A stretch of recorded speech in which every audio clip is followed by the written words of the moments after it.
Labdien! Es šobrīd atrodos Brīvdabas muzejā, jo vēlos noskaidrot, kā senatnē tika svinētas Lieldienas. Uz sarunu esmu uzaicinājis Baibu Magonu, šī Brīvdabas muzeja pedagoģi. Pastāstiet lūdzu, kā tika svinētas Lieldienas? Man prieks jūs šodien sveikt Vidzemes zemnieku sētā, kur dzīve ritēja pirms gadiem aptuveni 200–250. Un, protams, ka šīs sētas iemītnieki svinēja Lieldienas pavisam citādāk nekā mēs to tagad darām. Jo senatnē Lieldienas bija saules svētki, un tās svinēja nevis tā kā tagad mēs, pēc pavasara iestāšanās pilnmēnesis pirmajā svētdienā, bet tās svinēja tad, kad zemes un saules stāvokļa rezultātā diena un nakts bija vienā garumā. Ne tikai senie latvieši, bet arī citas zemkopju tautas ir senatnē svinējuši šādus te pavasara atmodas svētkus. Vēl pirms Kristus, bet pēc kristīgās ticības ieviešanas baznīca ap šo laiku sāka svinēt vienus no saviem svētkiem. Bet latviešu lieldienās no senajām ieražām ir saglabājušās 4, un tās ir izdarības ar pavasara ūdeņiem, pēršanās ar tā saucamo dzīvības rīksti, pūpolzaru un vārītu olēšanu un šūpošanās šūpolēs. Pastāstiet lūdzu sīkāk par šīm pavasara izdarībām Lieldienās.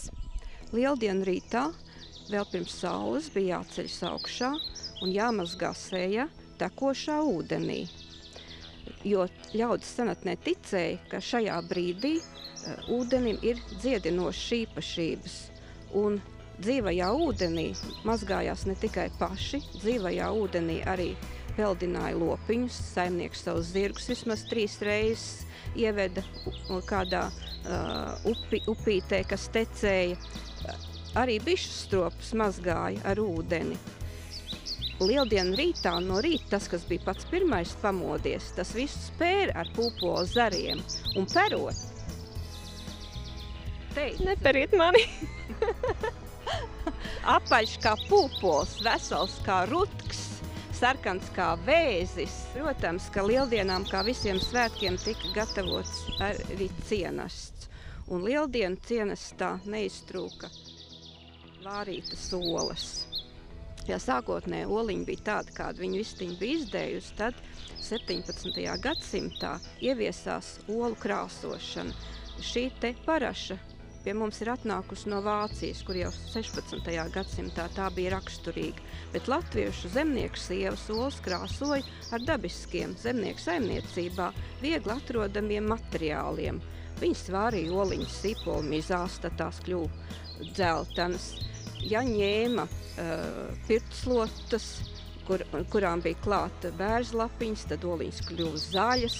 Ja vārīja rudz zelmenītī, tad tās bija pelēkas zaļas, siena gružos pelēkas, bet alkšņu pumpuros brūnas.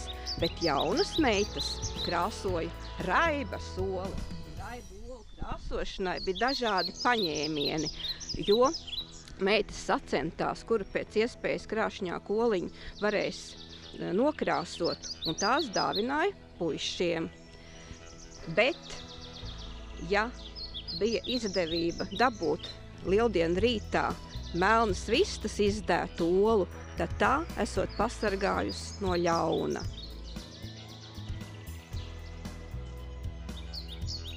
Parasti izvēlējās šūpols kārt kalna galā, iemīļotos kokos,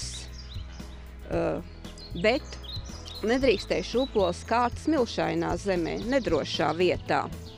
Un vispirms, pirms šūpošanās, šūpols puiši iesvētīja, metot olu pār šūpoļu zaru. Un pirmos šūpolēs izšūpoja saimnieci un saimnieku. Par šūpoļu kāršanu un par šūpošanu saņēma veltes. Vai nu olas, vai cimdu pāri, vai alu. Varbūt kādu novēlējumu latviešiem Lieldienās? Es gribu visiem novēlēt priecīgas Lieldienas, ēst vārītas olas, šūpoties šūpolēs. Un, kā jau vienmēr tas ir bijis, Lieldienas, kā vispārējie svētki, ātri aizsteidz, un ir jāgaida atkal nākošie svētki. Kā tautas dziesmā teikts, eit projām lieldieniņas ar baltām oliņām, es gaidīšu Jurģa dienu ar zaļo rudzālīti.